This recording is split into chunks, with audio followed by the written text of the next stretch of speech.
We're in a very special political moment where the US federal government has turned the military on its own citizens. I work in food and agriculture, and it can be tough to feel like that really matters right now. But we need to talk about a couple things. Agriculture and a few other industries are at the core of what's going on politically right now in the US. A lot of our farm sector has built itself on cheap labor. Recently, the last few decades, that's been immigrants. Because you can be a lot rougher on immigrant employees than you can be with citizens. Now, as a farmer, I know we're supposed to say, hashtag not all farms and farm employers. And you know what?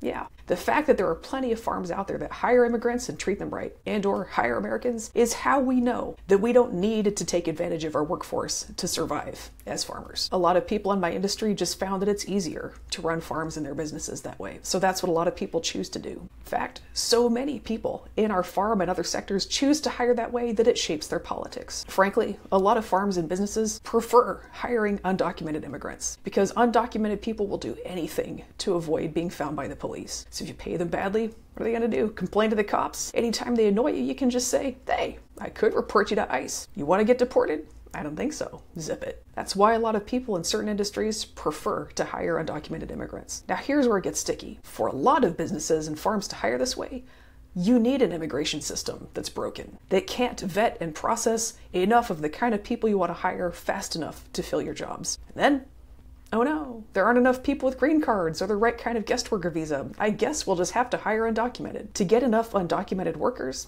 a lot of businesses even work with some folks who specialize in moving workers across the border illegally. The next thing you know, your farm lobby is pushing for laws that cover for human traffickers. Yeah, there's at least one real-life pro-human trafficking lobby in Washington, D.C., and it's not for Jeffrey Epstein. It's just the National Council of Agricultural Employers. Now, once a lot of employers have opened a fire hose of undocumented illegal immigration and built their whole business model around it, they want to make sure that their undocumented workers stay undocumented. Because as soon as we fix our immigration system, their party's over. No more cheap, desperate workers that can't complain because they don't want to get deported. That would mean a lot of people in these sectors would have to completely change how they do business. And they could do that, but it's like hard and they don't want to. So if you're a business that's employing people who are in the country without documentation, illegally, and you want to make sure they stay illegal, how do you get away with that? Well, one thing is scare tactics. You tell all the other Americans it's an invasion. So people get all wound up and nobody connects the dots between your employment practices and why so many people come to this country without the right documents looking for jobs. Because here's the thing about the farm lobby. Sometimes it does a great job of talking about how we need immigration reform.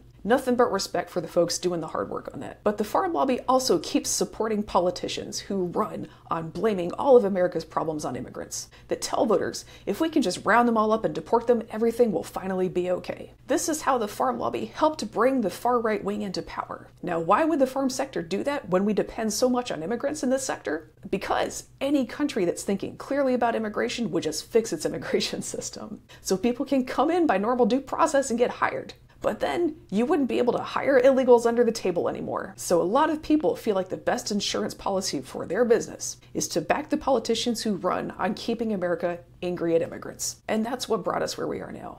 We've got a big anti-immigrant movement that the farm and other business lobbies created, but cannot really control anymore. They thought they could just keep pushing fear to keep cheap labor forever. But when you stoke this much rage in hundreds of millions of people, you can't control what they do with that anger anymore. So now our farm sector is facing the consequences of decades of its own work and lobbying. Problems like we're having right now, they're going to keep happening until we figure out as a country how to make blue-collar work into real jobs that are good enough for free people to take them. There's a lot to say about how we can do that.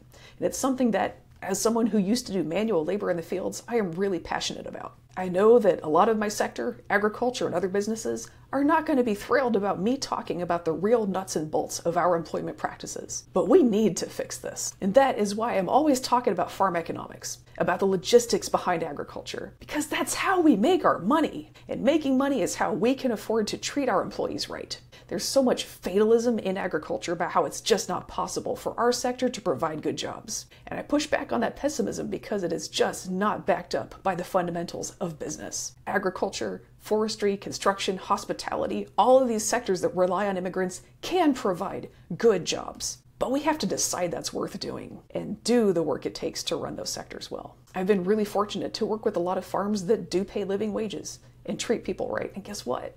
they're profitable. They can actually be more profitable than a lot of their peers because they don't have to deal with constant turnover or inexperience and exhaustion, leading to botched goods and accidents. Building a real sustainable business with good jobs, it's a lot more work at the start, but it is truly such a load off in the long run. And we have to get that through our heads as a country. I think a lot of people think of rural and blue collar politics as some kind of mascot thing. Like these sectors are important because they're the real America, and if real America likes us, then we won some political game of capture the flag.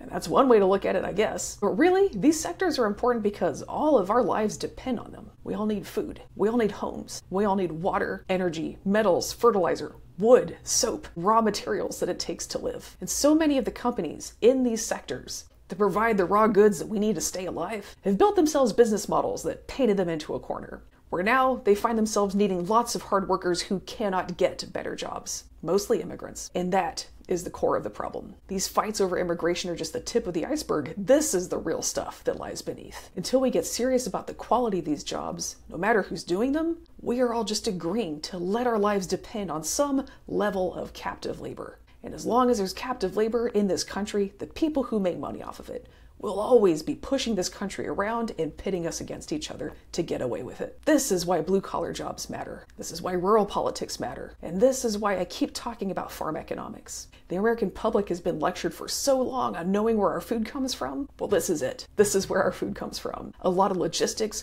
work, and labor. There is no real respect for agriculture until all of us, farmers included, understand and respect all of the people that it takes to keep our sector running. Have a good day. Be well out there.